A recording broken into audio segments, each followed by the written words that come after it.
Hallelujah, amazing love. Hi you guys. So this actually is my very first YouTube video. So forgive me if I mess up or if I stutter or if I say too much or anything at all. I promise that as I start making more videos, I'll get it in check. Before I start, I actually want to give you guys a quick summary of myself and what to expect on my channel and what to expect while watching my videos. So my name is Sahelanda. Some people call me Say for short because they say my name is a mouthful, which I don't believe. Most importantly, I love Jesus. I really do. God has just blessed me and just been there for me and just transformed my life in such an amazing way that anything that has to do with him, that glorifies him or puts him on the spotlight or brings souls to him and help people learn more about him, I'm all for it. So lately I've been doing some Bible studies and everything like that, and the last Bible study that I did, it didn't really it didn't really go exactly how I expected it. Like, we couldn't get the live stream to work. Um there was so much things that was going on, like so many things that was going on, and some people were not able to come. Most people were not able to come. It's like there are things that stop them from coming, either a flat tire or um whatever it is that it might be, no car situation, whatever it is that it might be, and just stop them from coming, or their boss called them in last minute, anything else. So I'm just thinking, and I'm like, why is it that nobody was able to come? Well, pretty much nobody was able to come, or why is it that we couldn't even get the live stream to work, which always works? So why is it that all those happen? And what I had to understand is that the enemy, if it's anything that has to do with God or anything that helps you grow in your relationship with God, he tries to stop it. He is not for it at all. So I was thinking about rescheduling it, but I leave for college in a few days.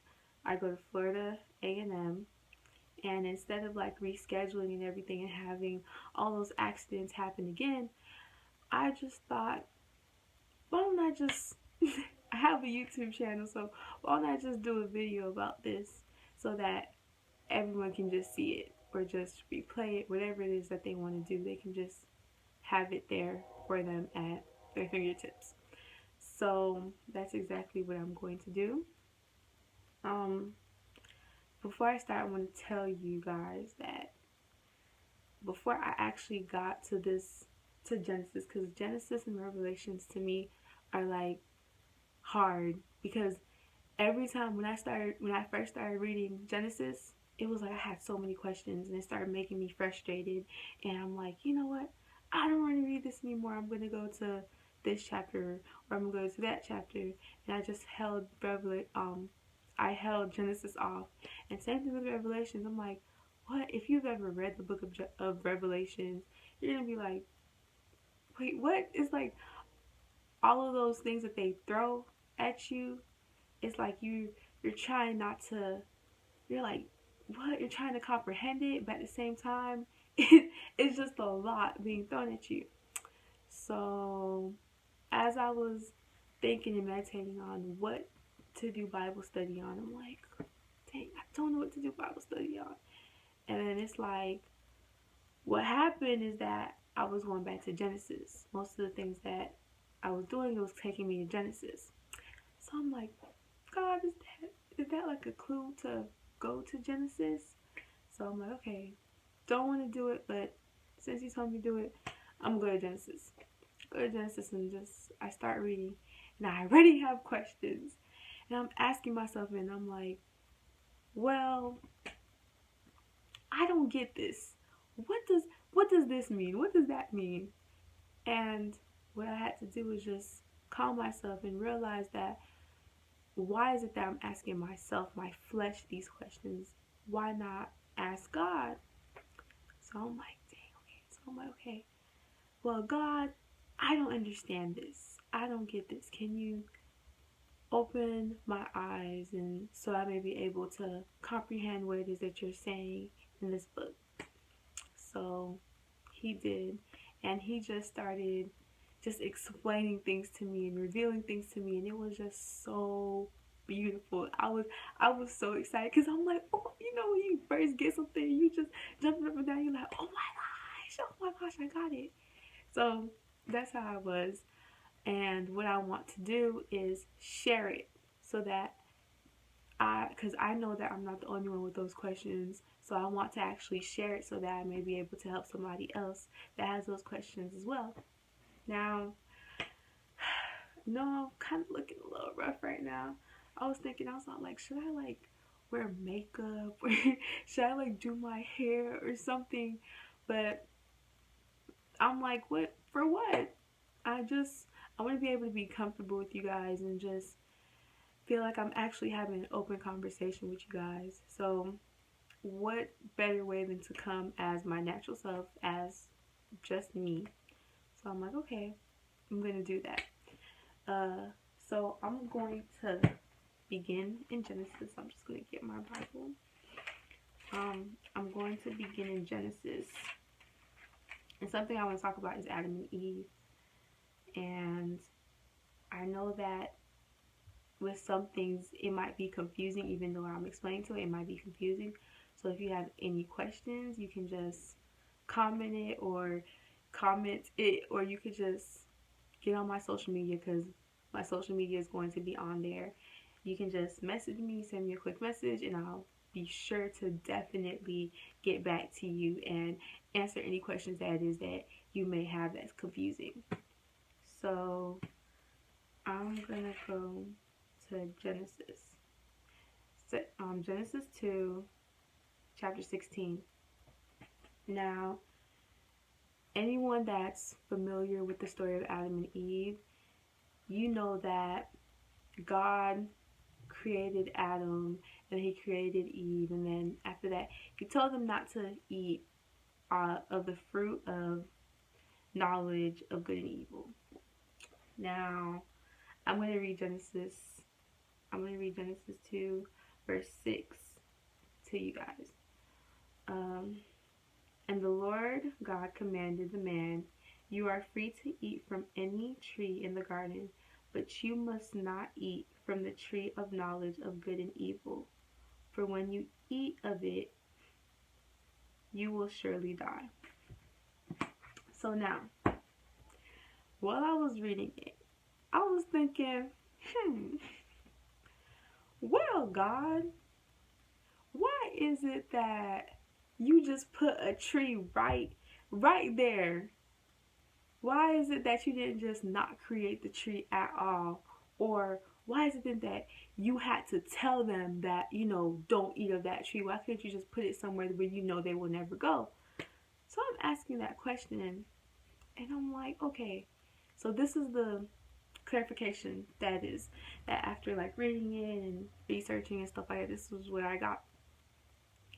The tree was just a boundary. God is a God of love, and he loves us. So obviously he didn't do it because he wanted to trick Adam and Eve or anything like that. He did it because he wanted to set boundaries. He wanted to give us a choice whether we want to obey him or we want to disobey. So the tree was just basically it pretty much could have been a regular tree. The fact that God said don't do it, Adam and Eve should have not done it. So the fact that they did it is what made their eyes open, because now they rebelled and they disobeyed God. God created us so that we may be able to give love and get and accept love in return. So if you are created just to like you're forced to just love something or someone, that's not really love, because you're being forced into doing it. You're not doing it of your own free will. So God gave them specific directions, just said, you can eat anything at all, just don't eat this. In all honesty, God could have just said, you know what, you can pet any animal, but just don't pet this animal. He was setting a boundary for them. The fact that you love him enough that you won't cross that boundary because you know it will make him upset. So what I was thinking is, like, how many times in our lives God tells us not to do something, but we still do it. Like, God can say, you know what, don't go there, or don't date this person, or don't get into this friendship, or whatever it may be that God may tell you not to do. How many of us do it instead and just completely disobey God and go after that thing that he specifically told us not to do? And the reason why he tells us not to do it is because he knows the dangers, he knows the hurt, he knows the pain and everything that will come with you doing it. Because look at Adam and Eve. They did it and their eyes were open. They realized that they were naked, and they had to go out of the garden, and now they're cursed. Man fell. So how many times is that God tells us not to do something, we do it, and we get hurt because of the consequences, and because of the things that we did. It was basically self-inflicted. So that's one of the answers that I got to that one. And another one was the serpent. Now, God gave us dominion over the earth, over the animals, and all that. He gave us dominion over it. But the serpent tricked Eve into eating the fruit, which Eve told Adam to eat it. Now, there's a lesson in there too. The enemy will come in and he will try to trick us into giving him the gift that God gave us. So God gives us a gift, and the enemy comes sneaking in like a little serpent, just sneaks in and says, well, are you sure God told you not to get into this relationship? Because I mean, look at him, girl. He cute. he got money. He looked like he's smart. Are you sure God told you not to do that? And you're looking at all the things that are on the outside, and you're like, well, you know what? Let me go ahead and get in this relationship. Or, are you sure God told you not to go that place? Look at it. Everybody's having fun. Why don't you go ahead and go there? Or, are you sure God told you this? Or are you sure God told you that? He's going to try to tempt you and tell you, are you sure God told you not to be friends with this person? Look at them. They're lit. Sister, lit. Get there. You need to get there. But in reality, what you don't see is that person's heart and that person's intention. Or you don't see the dangers that's going to happen once you go to that place. So God told Adam and Eve not to eat from it. And here comes the serpent. And what Adam and Eve don't realize is that they're about to give their gift away. Whenever you disobey God and listen to what the enemy says, you're giving the enemy control of something. It could be your peace of mind. It could be your heart. It could be whatever it is. You're giving him something. So next time God starts speaking to you and tells you something to not to do something, listen and just tell the enemy to run away and go ruin somebody else's life.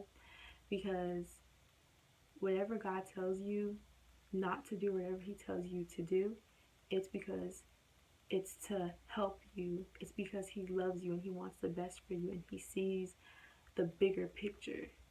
So just trust him. Keep loving on him because he loves us all. And just obey.